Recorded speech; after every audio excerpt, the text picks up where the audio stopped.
Jenna, recording in progress. Okay, great, thanks. Today's roundtable, Sustaining RJ Programs for the Long Haul, is sponsored by the Colorado Restorative Justice Council and is the first in a series of roundtables, beginning with today's more general overview of program sustainability tips and moving on to more targeted discussions around funding in specific sectors such as juvenile justice, schools, criminal legal system, and also spotlighting different types of public and private funding, as well as different kinds of earned income streams. I'm Alice Price, for those of you who don't know me, a practitioner, member of the State RJ Council. It's my honor to facilitate today's session with four longtime, much valued colleagues. First, a few housekeeping details. Because we're on a very basic meeting platform and have higher than expected turnout, there are some tech things you can help us manage today. You would please remain muted throughout unless you're called on. And as we begin focusing on our presenters during this first hour, let's talk a minute about the best vantage point for being able to view this. Matt, are you available to talk a little bit about that? Absolutely, absolutely. So you'll see on your WebEx app, there's a little button on the top of your screen, a little bit to the right, or it is to the right, and it says Layout. Probably the best way to view this presentation is through the stage mode, which you can either choose stack or side by side. And we would also ask that you keep yourself muted throughout the duration of the presentation. We may take some questions and answers at the end, just depending on time. And then we also ask that you hide your video. So you'll see at the bottom, it says stop video. If you do that, then what you'll see is the presenters and then the primary person speaking. So it'll just enhance your viewing experience today. So thank you. That. Just to help identify and welcome our speakers as you get yourself into mode. As I say your name, if each of our speakers could say a quick hello. Kathleen McGoy. Hi, good afternoon. Thanks so much for having me. Yeah. Luke Yoder. Hi, everybody. Westover. Hi, everyone. And Perry McMillan. Hello, thanks for having me. You're welcome. As Matt said, we're going to hold questions till our final 20 minutes or so. You can use the chat function in the meantime if you want to note questions or comments. And to help our staff manage this Q&A time most efficiently, I would ask that you limit chat mainly to this purpose of collecting questions and comments as much as possible. If you're having tech issues, you can chat directly with Matt Reedy. So let's get going. How do we sustain restorative justice programs for the long haul? Inquiries about barriers to implementing restorative justice in Colorado have tended to center and often stall around one imperative: show me the money. As important as dollars are, you four longtime program directors who've fostered programs that have flourished for 2 decades or longer know well that sustainability requires more ways of connecting the dots rather than just waiting for that single dreamed of funding stream. Beyond learning to blend and braid different sources of income, many other decision points can affect an organization's sustainability over time, ranging from whether you're system-based or community-based, formal and informal partnerships, choice of settings, populations, menu of services, a mix of paid staff and volunteers, reliability of your referral sources, and so on and so on. Even eventually perhaps involving name changes and ultimately leadership succession planning. So it's the big picture. And today we're hoping to get some hot tips from a few folks who've been in the middle of some of those plan adjust, plan cycles that keep our programs going for the long haul. So with that in mind, let's start our first round. I'm going to have each speaker share a quick snapshot about your organization's origin story from what you know or maybe have heard if you came in second generation. What were some of the key drivers, the who's, what's, where's, when's, why's, and how's? What were some of the sustainability factors that were or maybe not yet central to some of those early decisions about the formation and operation of your organization? So 2 of the programs featured today began as community-based nonprofits and 2 more oriented towards municipal-based initiatives. Melissa in Estes Valley, I believe you started with a police department formal partnership, and Perry in Fort Collins, I believe you started as a somewhat more standalone but city-sponsored RJ service. So I thought maybe we'd start with you 2 and kind of get that picture, and then we'll move on to Luke and Kathleen, who have been a part of standalone nonprofit organizations that have provided services in their communities for many years. So let's see, where shall we start? Melissa, can I ask you to jump in first? Sure. So EBRJP, which is my former organization, I left that position almost 2.5 years ago, which is hard to believe, started back in 2002 with a task force of citizens and police.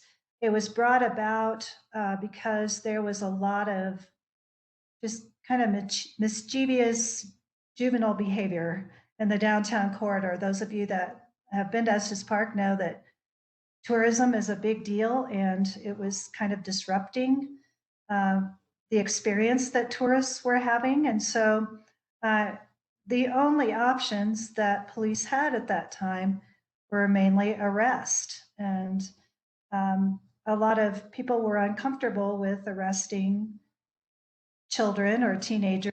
And so they decided to form this task force to explore doing some type of diversion program. And they ended up settling on restorative justice.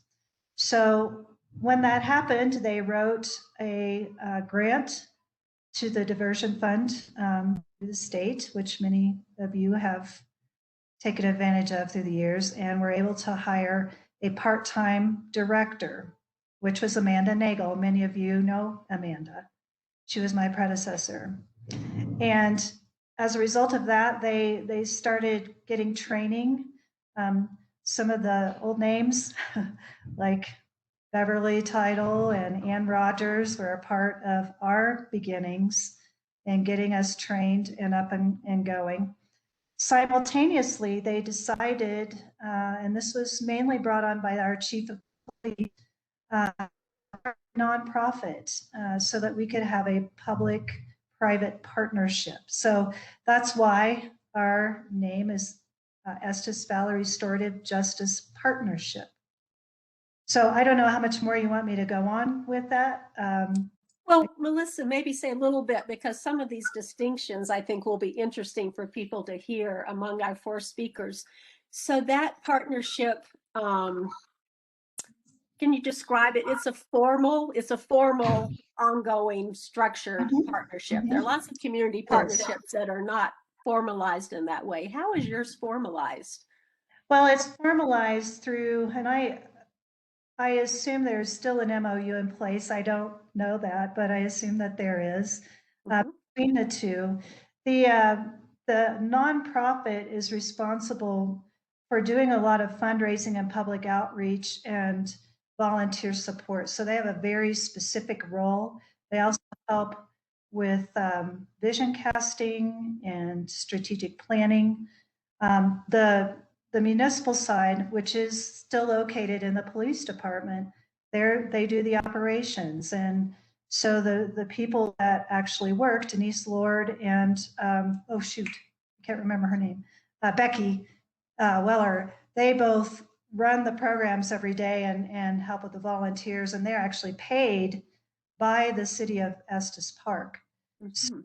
So it's an opportunity to partner in that way with the community side pouring into the municipal side and vice versa.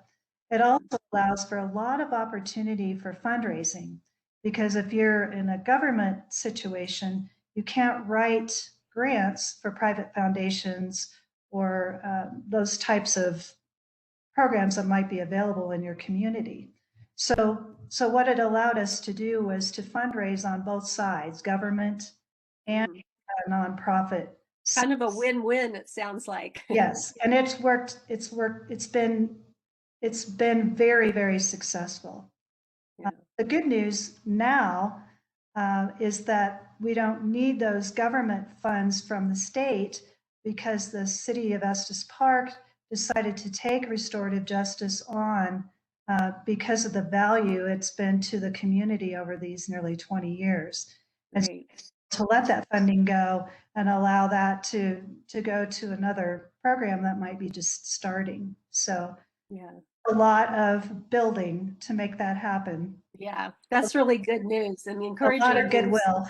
Yeah, that the municipality sees the value to the point of Yes. making it a part of their regular city budget. Yes. So Thanks. I don't have too much time, so. Yeah, I'm going to ask Carrie if she could pop in. Carrie, you also started in a municipal setting in Fort Collins, I think alongside a city mediation service. Are you there, Perry? Yes, I'm here. Okay, tell us a little bit about your story. Okay. Well, I guess I will start with where we are now. We are a city program, and currently we have just under 2 employees who are staff members, 1.75. We do have a stable budget, and we have 60 plus trained volunteers. And we, our location, the building, the technology, everything is provided by the city. So that's a real help in stabilizing a program. We don't have to worry about rent or anything like that. So as I was thinking about this, preparing for this today, I started thinking about really what does it take to be there for the long haul, right? And so much of what came up for me was about relationships, keeping and nourishing relationships in your community, being really flexible, being able to respond as needed to the demands, whether it's funding or referrals or just a change in your environment in some way. And then there was timing, is it a good time? Are you hitting the right time for going to different stages of your program? And then there's finding a champion, and it could be different people at different points in time. So we started out in a similar way to what Melissa spoke about. We had a community-wide task force of about 50 people that met through 1998 to 2000. And they talked about how to bring restorative practices into Fort Collins. And one of the people on one of the committees was a school resource officer named Sue Mateer. And she just went out and wrote a grant, a Jbag grant, and she got a little bit of funding, just a tiny amount of funding.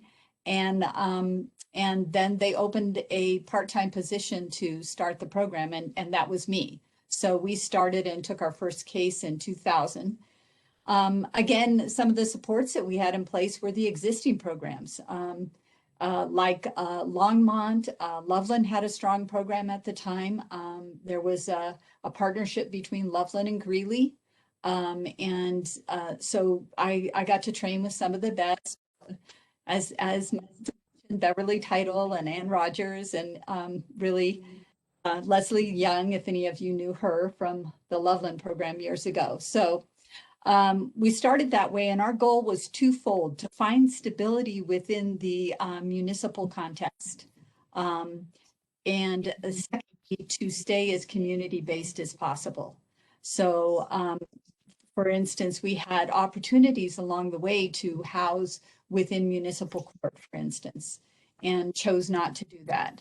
We wanted to stay as separate as we could, relying on a community base of volunteers. So we started out with Jbag Funding, and over the years we've had a variety of funding sources, juvenile diversion, a local foundation.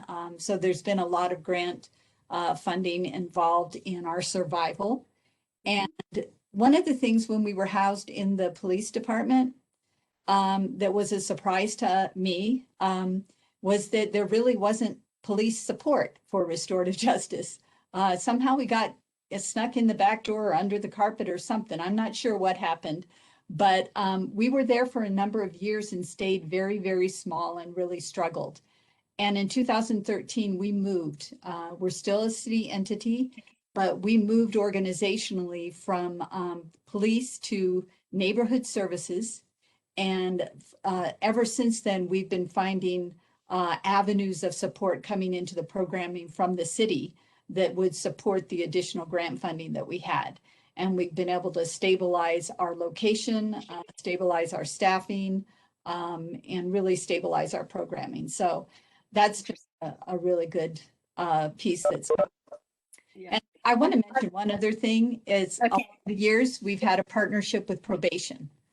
So that was another champion that we had was they've donated staff time in the early years to help us get the program started. And it's how we got involved in some of our higher level cases with probationers. Mhm. Great. Thank you so much. And hopefully we'll have time for another round and maybe pick up some other distinctives about how your program has developed in Fort Collins. Luke, I'm going to call on you now, if that's okay. Sure. Yeah, so Center for Restorative Programs, originally known as San Luis Valley Victim Offender Reconciliation Program, which is a mouthful, but very descriptive of what we did at the time. Started just over 25 years ago, and full disclaimer, Alice Price, who you have been hearing from this morning, was one of the original founding members of the board, and then later the original founding director of at the time, SLV VORP. And at the time, my understanding is, and again, Alice can correct us if I get any of it wrong, but my understanding is that, again, similar to what Melissa voiced in Estes, that there was this kind of rash of kind of typical youth behaviors that was becoming criminalized in increasingly frequent ways.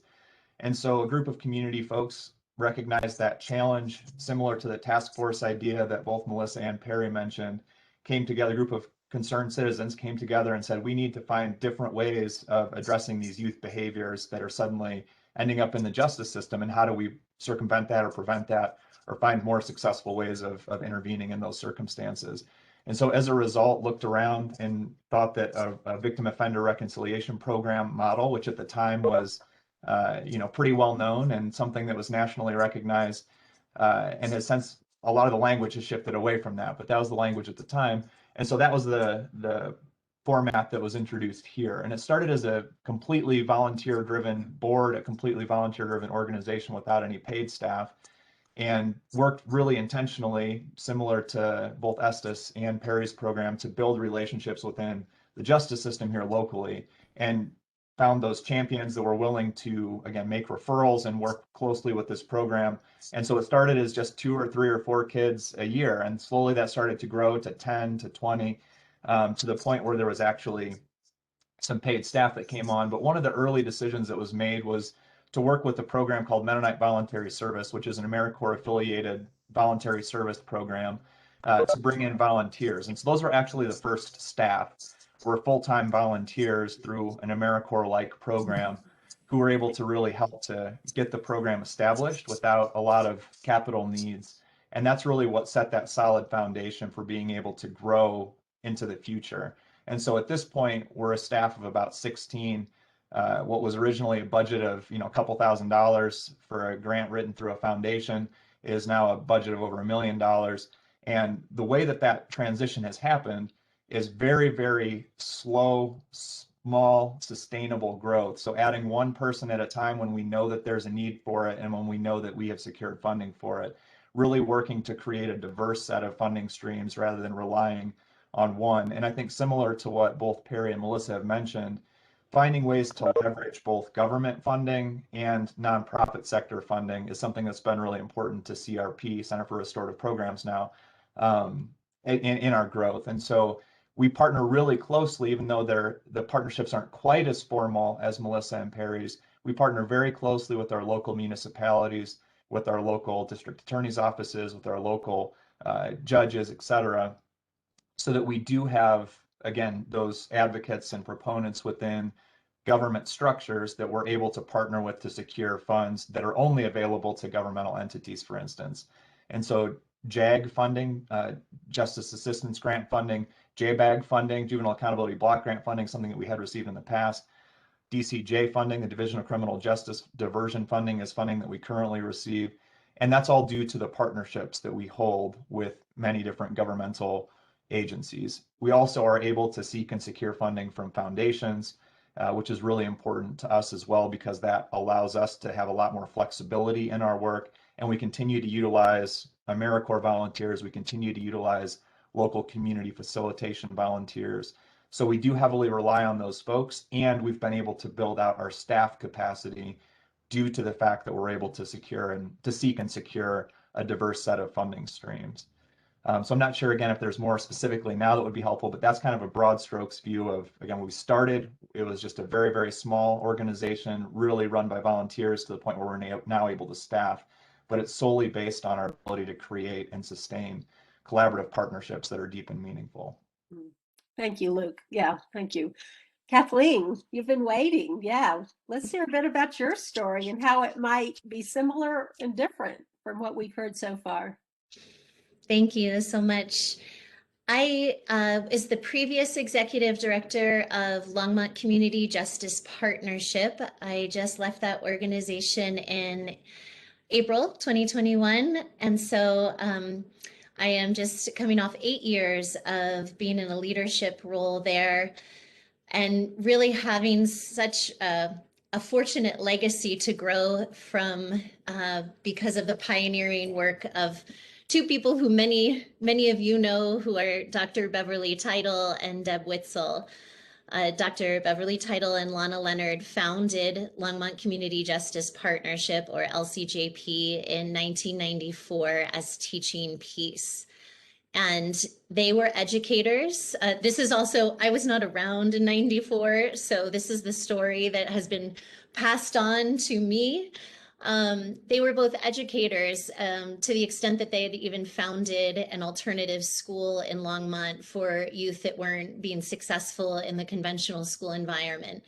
And Beverly was really adept at using circle processes to work with those students, and specifically as an alternative to expulsion and suspension. And so my understanding is that Beverly learned about restorative justice, and it just was so resonant for her that she decided that she would make it happen in Longmont. Beverly brought the idea to the public safety chief at the time, Chief Mike Butler, who I'm sure many of you have heard from as well. Mike retired from his position after over 25 years in July 2020. But Beverly and Mike hit it off as incredible, charismatic leaders who got the restorative justice movement started in Longmont. And initially, they applied for funding that would actually be applied to 5 different programs within Boulder County. So their vision for sustainability was, let's not just try to start something in Longmont that's isolated and might, not get traction. People might be too skeptical, but actually to support the funding of 5 different programs. 2 of those programs are still operating today at the Boulder County Sheriff's Office and the University of Colorado at Boulder. Both very strong, thriving programs here 26 years later. Initially, the funding that Teaching Peace got, or LCJP got, was specifically to work with youth who were facing pending misdemeanor level crimes, and they had to be first-time offenders. That was how they started to try to gain community buy-in. And my understanding is that if you ask Mike, he had and Beverly had countless conversations with everybody and anybody to try to just educate the community and invite them to be part of this. I heard a few people talk about partnership. So of course, working with the public safety chief was helpful to get police buy-in. And initially there was also partnership with the city prosecutor, the municipal probation, and the school district. Fast forward to where we're at now, and LCJP actually works with youth and adults who can be facing petty misdemeanor and felony level charges. They can have a criminal record. They can have gone through restorative justice previously. Over time, the staff has varied between an initial 2 paid employees. At its height that I know of, it was at 13 employees, and currently there's 4 full-time employees and 1 part-time plus. And I would echo some of the things that Luke mentioned. There's a huge benefit to being a community nonprofit because of the option to diversify sources of revenue. So one of the things, or I'll say 2 specific things that I saw work really well at LCJP. One, during my tenure, I developed training as a source of earned income. So I and a few of our other staff at the time were going out and providing contracted training to other agencies who were hoping to learn from LCJP's model and LCJP's successes. In 2019, not too long ago, the board of directors of LCJP made a big move in investing in hiring a development director. So basically a full-time fundraising person. Shalene Onyango is her name. She's the interim executive director right now at LCJP. And she has just been an incredible asset at LCJP because she brought in a fundraising background. So even just in 2020, with Shalene's help, LCJP raised about $130,000 through events and sponsorships and donors, not even including grants in that number. And that was also during the pandemic. So I've seen a lot of change over time based on the leadership and the direction of the organization. And I don't think I have anything specific to add on to what everybody else shared, but I'd say to emphasize partnership and diversification, and then something that you mentioned, Alice, which is succession planning when there's transitions. Thank you so much. And maybe we'll come back to that last one, because the long haul does involve transition, undoubtedly.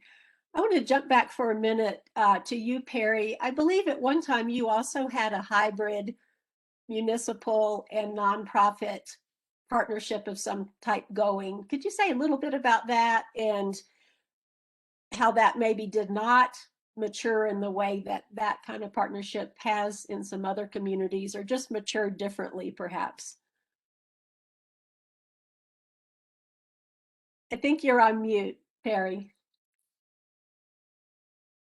Sorry about that.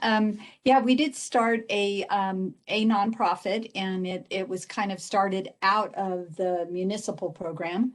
And the nonprofit had a dual mission to support existing restorative justice programming and to expand programming to the rest of Larimer County or our region, because as a city program, we had some limitations in geographic.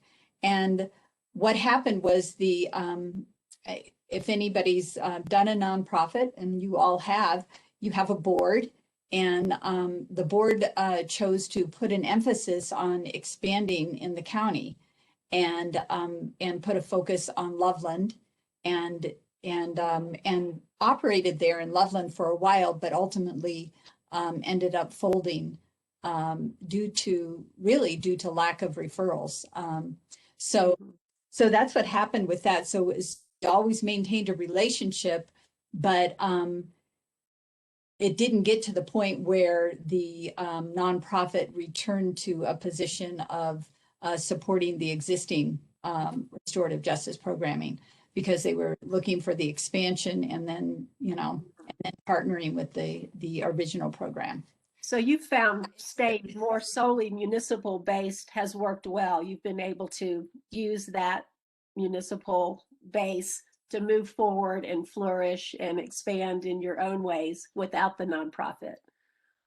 Yes, yeah, I mean, it has been successful to a limit. I mean, I hear Kathleen talk about LCJP. So, we do not raise $130,000 in donations, but we've been able to make it through the long term and use the resources that we have available to us.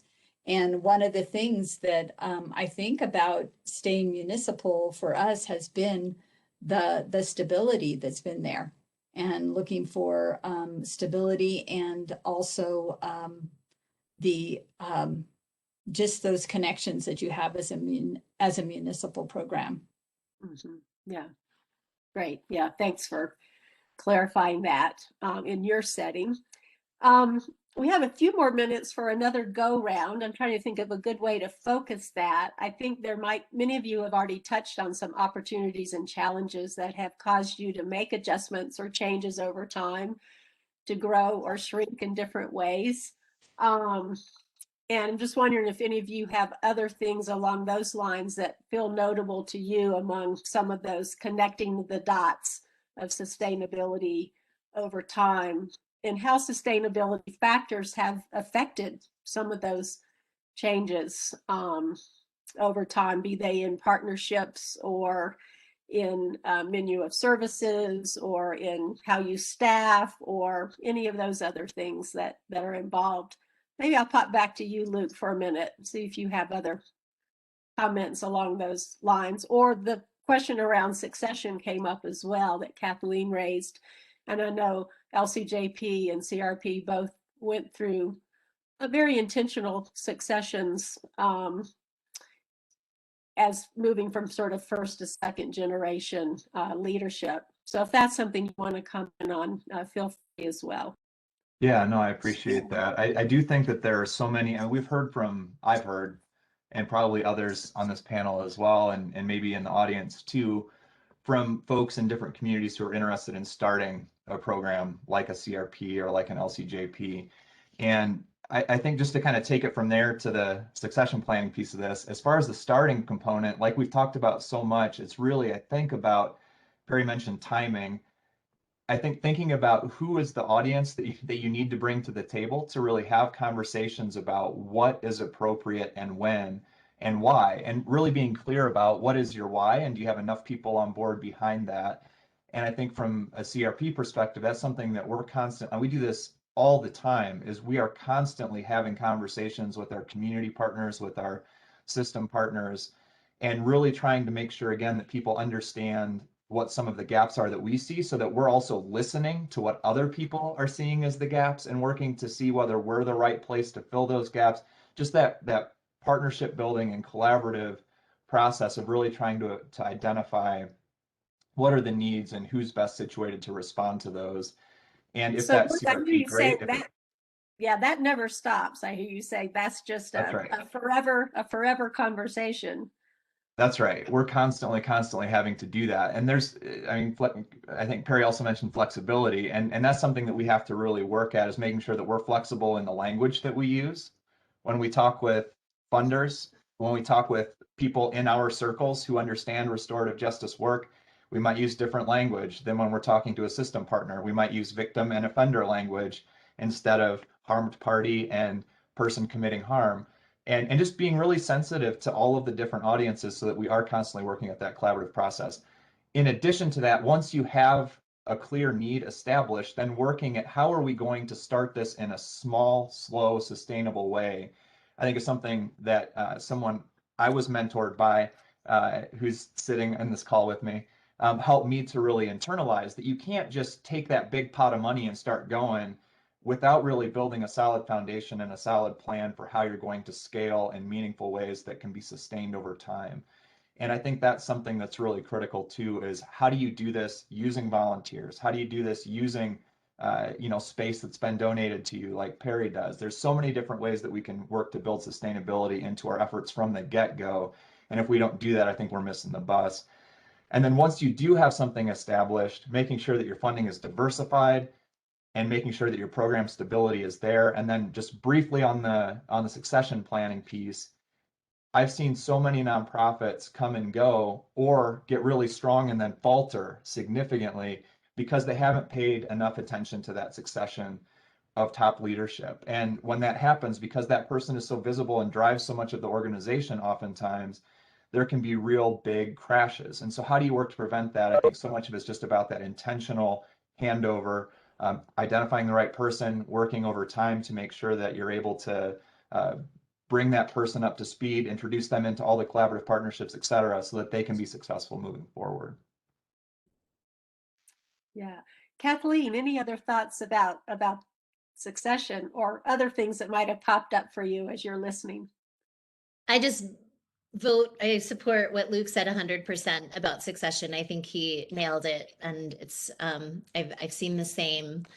What I would add is just the emphasis on the opportunity that everyone on this call has to be consistent and congruent with restorative values. I don't think it can be overstated how important relationships are. That's what I heard Luke saying around like hearing the needs, being open, being flexible, being agile, and thanking people who have supported the work, maintaining relationships. I think data and evaluation, I know there's no one who hasn't heard about collecting data and evidence-based practices, collecting stories as well of evidence of what you've done. Creates so much value over time and also demonstrate that commitment to relationships, that you followed through and been in integrity with what you've said that you're going to do. And the only other specific thing I wanted to add was something I've seen at LCJP and other organizations is, most big grant funders will ask you, how are you going to sustain the programming after the grant ends? And that is a really real question. I have seen things fall away at LCJP that were heartbreaking to lose because there wasn't a sustained financial plan in place to make it last. And I will take responsibility. I had to let go of some staff and some programs because I didn't have money to pay people. And relationships had been lost, so that the opportunity to have traction through financial contributions from partners had also been lost. And again, I'll say, even when those things were lost, working through restorative practices was the way that I was able to regain trust and regain opportunities for collaboration. But it's really real. If you have a great, beautiful, big chunk of money and it goes away, there needs to be a plan in place to be able to keep that work going and sustain the impact. Yeah. Thanks. Good words. Melissa, let's pull you back for a minute. Any thoughts if you've listened to others, either from your experience or comments on things that jumped out for you?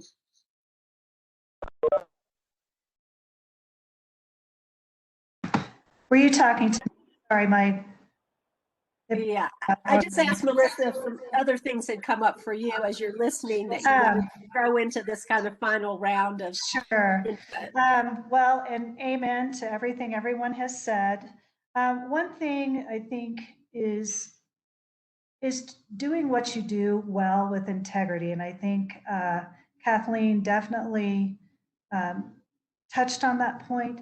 But what allows you to grow is your reputation and how you treat people, how you work with people that are sometimes difficult. And then the other thing I would say is, one of the things we really considered is, what would a restorative community look like?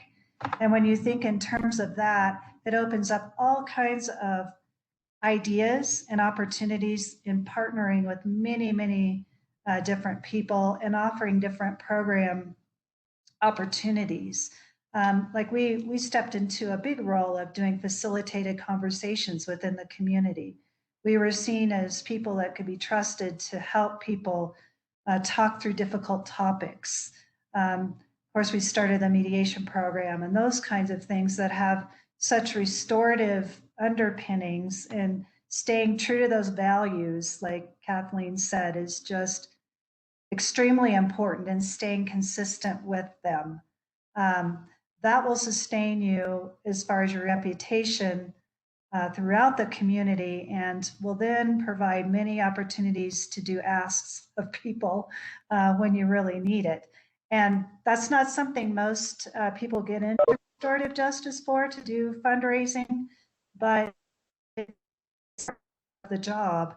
And all of the things that were mentioned are highly important. And I'll just throw a little blurb in for volunteers who can be your best ambassadors in your community. So nurturing them, training them, supporting them. They bring other people, and they bring dollars. So that's a very practical way of looking at it, but it's true. So those volunteers are worth their weight in gold. So I won't go on. I'll let you go on. Yeah, thank you so much. We have time for one lightning round. Anybody else that wants to jump in among our speakers of sort of last thoughts? Yeah. Go ahead, Perry. Yeah, a couple things on the topic of sustainability. I was actually thinking about the volunteers too, because that's another issue of sustainability, and making sure that you have volunteer capacity. And it is a constant ongoing effort in a restorative justice program. The recruitment, training, and nourishing volunteers. And if you're looking at any sort of program expansion, it's one of the considerations. Do we have the volunteer capacity to expand into that new area? And what sort of training or recruitment do we need to do to expand into that area? And the other thing on volunteers, I think that is so important to think about is the diversity issue.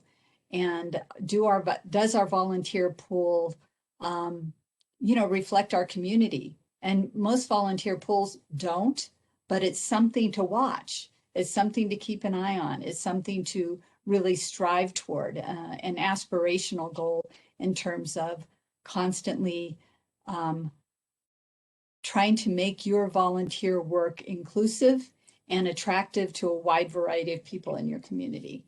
So I think those are important. And I wanted to say a couple words too about the whole flexibility issue. One of the things I had in mind with flexibility is partly what Luke was referring to, but also referral partners. I know in our history, in our experience, we have had to be very responsive to who among our partners was interested in working with restorative justice. So for instance, when we started, almost everything we had came from municipal court, and some from police. And currently, almost all the referrals we get are from the district attorney's office, and with a lot more involvement currently from police.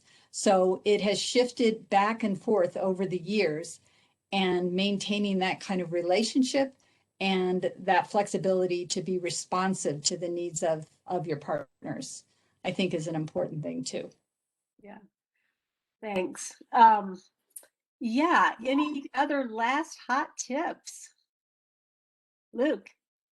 Yeah, just to jump off of what Perry was saying, I completely agree. And I think when we talk about sustainability, often we just think about the money side of things.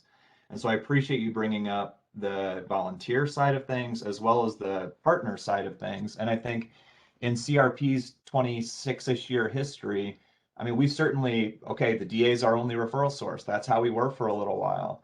And they were really into it, and it was great. But then that relationship shifted and changed. It's an elected position. We have a very small office, and so things shift. And so we had a municipal court that was very interested in one of our municipalities. So we brought them on board, and then that shifts. So constantly those things are evolving and shifting and changing. And in a location like ours where we have 6 counties, We have 19 plus law enforcement entities. We've got 14 school districts. We have so many different possible referral partners that we can't maintain really deep relationships with all of them. It's just not possible. We don't have the people power to do it. But we do really try to go where there's interest. And I think that's a big part of what you're saying, Perry, is, when there's somebody who's a willing partner, build that up, nurture that. And the thing that I would say relative to that too is try to diversify who you know in that agency if you can, who your champions are in that agency if you can. And if you can't, if you're really small agencies like ours where there might only be one decision maker, well, then how do you build multiple different referral channels so that you do have lots of different things, so that if one gets shut down, you've got other partners who are at the table ready to continue the work. And so that really is part of the game in a community like ours anyways, is the game. I don't mean that trivially. Part of the effort is making sure that we've got those really strong, stable, community-wide relationships so that we don't falter if one of them shifts or changes. Well, good. We're just about at 1 o'clock, and I know people have been, I think, maybe adding questions and comments to the chat. I'm thinking that we'll kind of shift at this point into more of the Q&A time so that we can get some audience participation. And at this point, I invite everyone that would like to turn your video back on so we feel like we are actually in a bit more of a group. And yeah, Kathleen, did you have something? I saw a question in the chat I could respond to just while you're collecting questions from the wonderful Jeanette Holtham was asking about our opinions on social media. And that had come to mind for me because you had asked for hot tips. And I just want to point out that restorative justice is a hot topic right now. There's more and more people becoming aware of it through the media, through TV, for better, for worse. And also, so much coming to light around racial justice, criminal justice reform. And so I would highly recommend looking for any and all opportunities to tell stories about how restorative justice works. And when there's concerns around confidentiality, I wanted to mention that volunteers are also a great source of storytelling, especially if they can speak to their experience. If you're concerned about, you want to keep all details about the case concealed to protect confidentiality, ask volunteers to tell about how their lives have been touched or changed through restorative justice. And using social media, I know that like Melissa said, not everyone doing restorative justice wants to be a fundraiser, and probably not all of us want to be social media influencers, I'm guessing. And yet there's a lot of attention there and a huge opportunity to reach people on that platform. I find it's hard to find pictures. One of the things that we did at LCJP was ask permission to share pictures of reparative contract items that responsible parties submitted, and then telling stories that accompany those pictures. Even if you're not asking for money, just to tell the stories to create more awareness. Great. Thanks, Kathleen. So I will invite folks, if you want to turn your cameras on so that we're a bit more of a group and not just our presenters. And please do continue to use the chat if you want to note questions or comments. I think Matt and maybe a couple other folks will help us monitor that chat and let us know what questions and themes are coming up. And there is, I believe, you can either physically raise your hand, and I think a couple of staff folks might be watching for that if you'd like to speak in person rather than into the chat. And I believe there may be, Matt, do we have a raised hand emoji? So at the bottom of your screen, you can see a reactions button. And on that reactions button, you click on it and you can do a thumbs up. And that would give us a good indication if you have a question, if you want to talk. But we do have a question in the chat as well, Alice. Great, let's take that. So the question is, when volunteers are mentioned, are they being used for direct services like facilitators, community members, for circles, or in any other capacity? Great. Does somebody want to, yeah, Melissa. You're muted. I got it. So the answer is yes, facilitators and community members. I think you can get really creative though in your use of volunteers. For example, they are great help in fundraisers. And we do an annual golf tournament every year as a fundraiser. And there's some people, and that's all they do is they volunteer for the fundraisers, and they come in and do all kinds of different things. We've had people just help with some of our administrative kinds of things.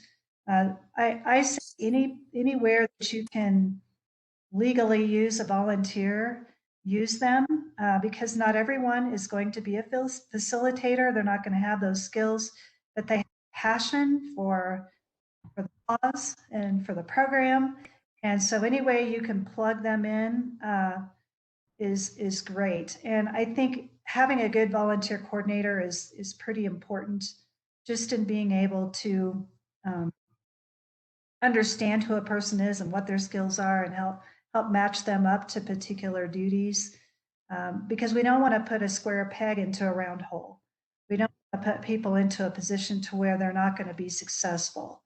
And because we want them to feel good about volunteering with us, then we want them to be fulfilled. So think big picture around volunteers, and take just about everybody. I mean, there's very few. I've had to fire a couple of volunteers, but generally speaking, there's always something for someone to do if they're really motivated. So, any other thoughts about volunteer use? This is Luke. Just very briefly, one, I want to reiterate what Melissa said about you need to have some capacity to be able to manage volunteers. So that's important to consider. If you want to have 50 volunteers, that's great, but you got to have somebody or multiple people that have the time to be able to manage those folks. Esther also asked about training volunteers, and I would just maybe direct to the rjcolorado.org website, where there is training standards documents. There are many programs around the state that do training for volunteers internally, and some that do training for volunteers that are external to their program. But all of us require, if they're going to be facilitating, a high level of training for our volunteers. And again, there's some standards around that have been developed that may be of interest. Thanks, Luke. That's a good reminder. What else are you seeing, Matt, in the chat? Yeah, so Luke just kind of touched on the volunteer training piece, but there was a question if we could talk a little bit more about volunteer training. I think Luke had some good pieces in there. Right. Anything else that any of you other presenters want to touch on regarding training volunteers? Yeah, Perry.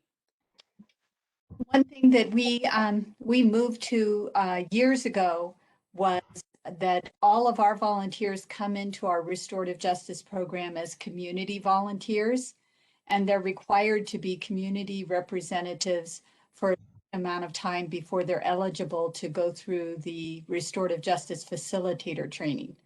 So we found that when we made that change, everything just really excelled. I mean, the people were ready for it. They were ready to step into that role. They had developed relationships with other volunteers. They already were having mentoring relationships going on within the group, and so it really, really helped. I would also say that that make sure that you have young people in your group. It's so awesome and so important, especially when if your target population is youth or young adults, to have a good number of those peer volunteers in your group that can be in the circles, even if they're not facilitating, if they're there as a community rep. Great, thanks, Perry. Yeah, Kathleen. I just wanted to follow up on something. Melissa broke the news that you will need to fire volunteers, which is maybe sometimes viewed as not restorative and also necessary. And something that I saw LCJP do, LCJP has an incredible volunteer coordinator named Jessica Goldberg.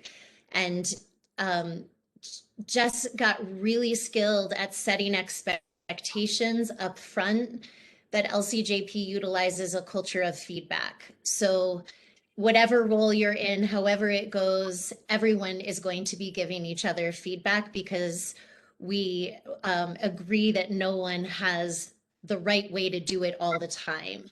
And by setting that expectation, it paved the way to have hard conversations when we maybe needed to say something that was critical or corrective. And then there was also clarity from that point of, if there was a problem or a challenge, what the path forward would be, so that someone wouldn't be caught off guard if it ended up that we could no longer offer them a volunteer role in our conferencing model. And I can't emphasize enough. I mean, it's just like being an employee and having an employee handbook. No one's going to be happy, right? Unless they don't really want to be there. And often volunteering brings a little bit of entitlement, like I'm needed here, so I get to stay.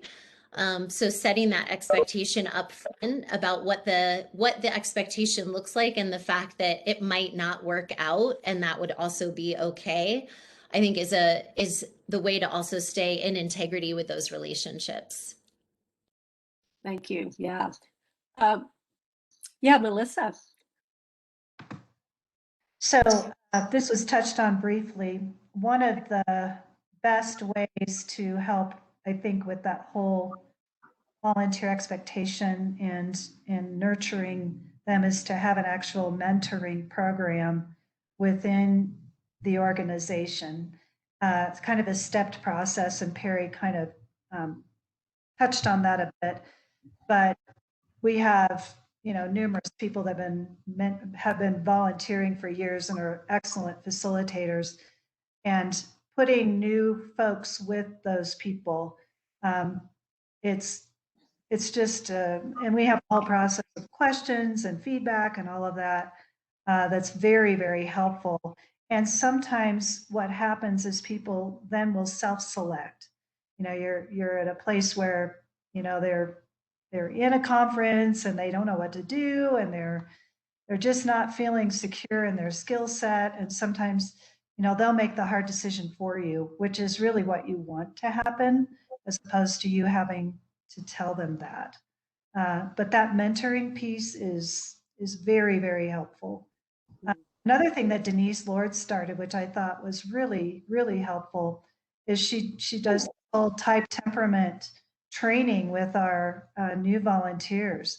And so that helps them kind of understand themselves and other people that they work with well, and other people that are going to be a challenge to them. And it was really a rich, and I'm sure continues to be a very rich exercise. She might be a great person to have present sometime about how that feeds into restorative training practices, that sort of thing. This feels like a hot topic, maybe for another time, the whole idea about round training and feeding, nourishing your volunteers. So yeah, thanks for those good insights. Are there some other question areas, Matt, or others who've been watching the chat might want to raise? No other questions that I'm seeing. Okay. We have a little bit of time left. If there are things that people either want to raise your hand and we can watch for you, if you'd like to actually speak your questions out, you're more than welcome to do that, or to add additional things into the chat.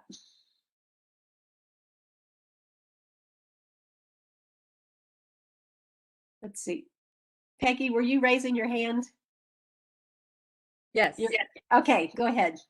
Could Melissa tell us again what the program, what was it, Denise that started the program? What was the name, or what was the focus of that?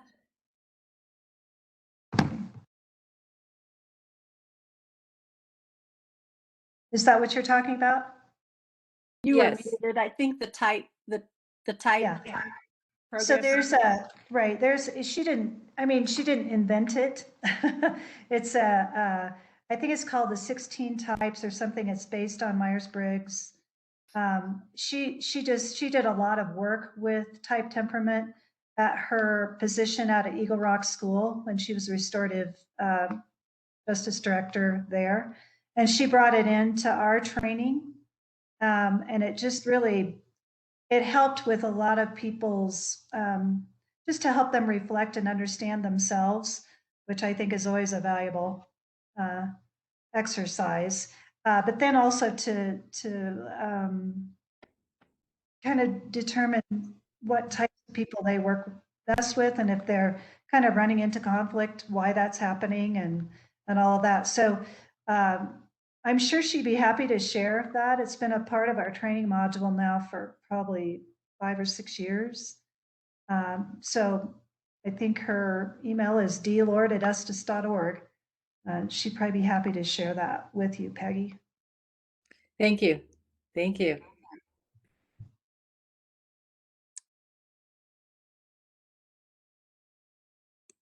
Anything else before we begin to close out? Luke. Yeah, this is just a random thing that was important to me and maybe helpful to someone else, that when I was just starting in this work, really trying to figure out how do I move from where I am to where at the time Alice was directing a program like this, how do I put myself in the best situation possible to be successful in a role running an organization like this, where we do need to focus on all the things that we're talking about today. And the feedback I got from a lot of other directors of similar programs was, I know how to do the work. I know I'm well versed in restorative justice. I'm well versed in program development. I'm well versed in doing the content of this work. But what I wish that I would have gone back to school for, what I wish that I would have expertise in, is running an organization, is management, it's financials, it's fundraising, it's all of the things that it takes to maintain sustainability, right? We got to do good program work, but that can't be it. We also have to be able to run effective organizations. And so I think that's the piece that I would just put out there as something that is maybe one of those hot tips from where I'm sitting, that if you're that person, if you can build your skill to be that person, great, take that role on. If that's not you, then find that person who does have those skills. Like you were talking about, Kathleen, bringing on a full-time development director. Like that's a skill that's needed, and you've got to have somebody that can focus on that. And if that's you, great. If it's not, find that person to make sure you've got those organizational skills also, not just the programmatic skills.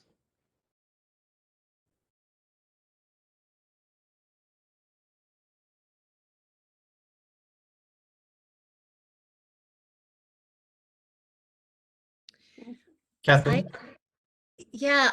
I'm just aware that something related to a few of the topics that have come up today is the opportunity or need to compensate volunteers or provide stipends to volunteers, especially as it relates to equity and trying to create pathways for volunteers from different backgrounds, ages, race, cultural backgrounds, to provide more capacity and more incentive to volunteer.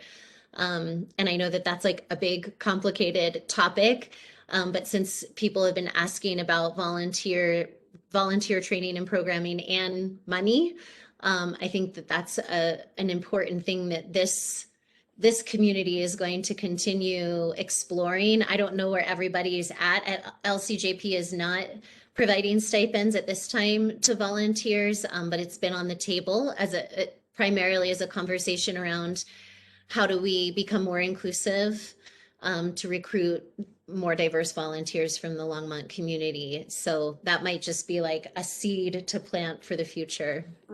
Such an important point, Kathleen. I don't know if anyone wants to comment now while we still have a bit of time on that, either some of our presenters or others that have addressed really that access and equity aspect of volunteers.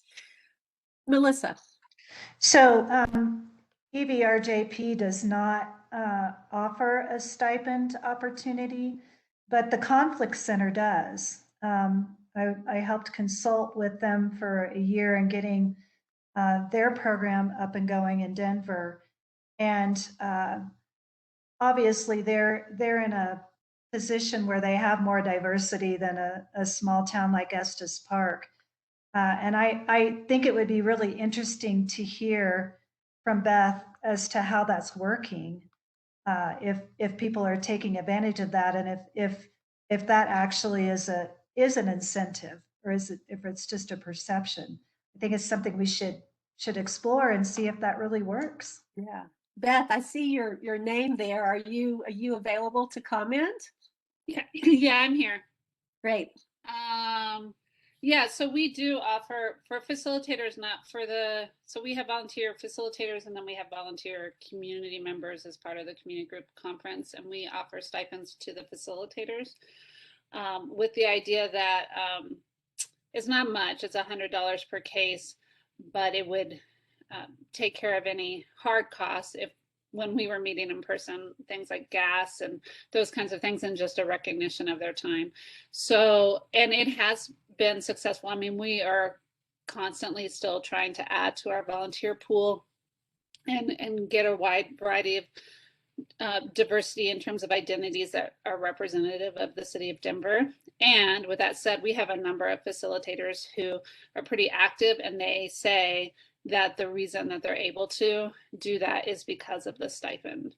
And so we offer it. People have the opportunity to donate it back if they would like.